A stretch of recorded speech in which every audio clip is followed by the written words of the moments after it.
Oh, you gotta watch this. I left my husband.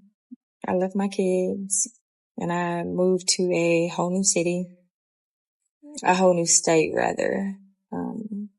Just me, no one else. And I didn't move because I didn't love them, but I finally decided to love myself too. And so for years, like I put myself on the back burner, just being a mom, being a wife, which is great, that's awesome. But, all this time, like I was wearing a smile, but deep down, like I wasn't really happy inside. And so one day I realized that I couldn't keep living a life that made everyone else comfortable while I was crumbling inside. I hear what she's saying. She was crumbling inside. She smiled through the pain. She sacrificed. She poured into everyone until her cup was empty. But you left your child behind. And that's where I have questions. Because for me, maybe it's just the way I grew up. But once you become a parent, your personal decisions don't just affect you anymore. You have to think of that child first. You're raising a whole human. So if you're making moves, especially major moves, the question becomes, what happens to your children when you're trying to find yourself? And I'm pretty sure their father is very capable of raising them. But they're going to always question, why'd mama leave? Why'd mama leave us? Let's continue.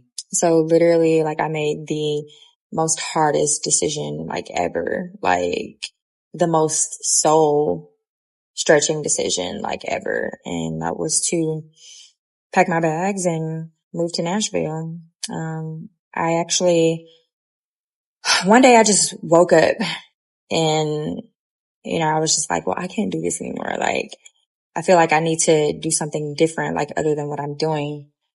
And I felt like I needed to find me again. Like I said, cause, I felt like I was losing myself.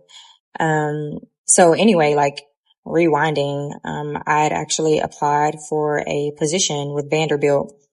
And I ended up getting the position and they were offering a sign-on bonus as well as a relocation bonus. And yeah, like I got the position and I took it.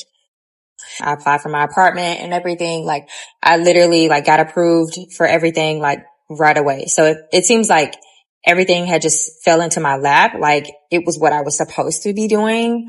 And because of that, like it really validated my decision to leave. Okay, that part right there. I know a lot of women feel this in their soul. Being a wife, a mom, the strong one, the smile that hides the sadness. That's real, and I don't want to minimize that at all. But here's where I struggle. Does choosing yourself mean leaving your children behind? Leaving your family behind? And that goes both ways. That's a question for mothers and fathers because it just don't sit well with me. And I'm definitely all for self-care and healing. But healing can't mean abandoning your family, your husband, your children, your responsibilities. Let's be honest. This isn't about bringing her down or making her feel bad. It's just something to make you think, could this have been done differently? Okay, so her job worked out. Everything seemed to be falling into place, right? And I can't lie. Sometimes when it seems like everything is lining up, that it feels like confirmation, like God or the universe is saying, yes, go. But here's the other side to that. Does open doors always mean you're going in the right direction? Just because it worked out for you doesn't mean it worked out for everyone that's impacted by your decision. Your children didn't get to choose. Your husband didn't get a vote. And that's why this whole thing seems layered. And so I did that. I get to Nashville. I started rebuilding my life. You know, I'd even like started thinking like of another business endeavor, that I had been thinking about for like the past 5 years, that I never like built up the courage to do. And if you know me, like,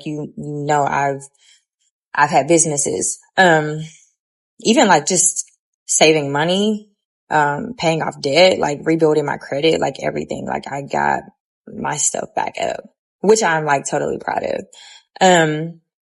And now like I'm getting ready to graduate with my master's in public health here in September. And honestly, like I still have like a long ways to go. Like there's still so much that I want to do. I cried, I prayed, like I healed. And I did a lot, and I found me. But like I said, I'm not done yet. And I'm so damn proud of how far that I've come. Now I gotta give credit where credit's due. She's grinding, she's building, she's healing, turning her life around, achieving goals that she set for herself. And I love that for her. But even with all that success, I still keep coming back to you let your children. You can love your healing and still acknowledge that someone else had to pay the price for it.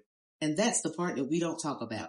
So here's my final question. Was she being selfish or was she being self-ful? And can both exist in the same story? I truly feel like she needed some space to find herself, and that's valid. But at the same time, when you're a mother, your healing journey isn't just yours anymore. And maybe the real conversation is, how do you choose yourself without losing the people who love and need you the most? I would love to hear your thoughts.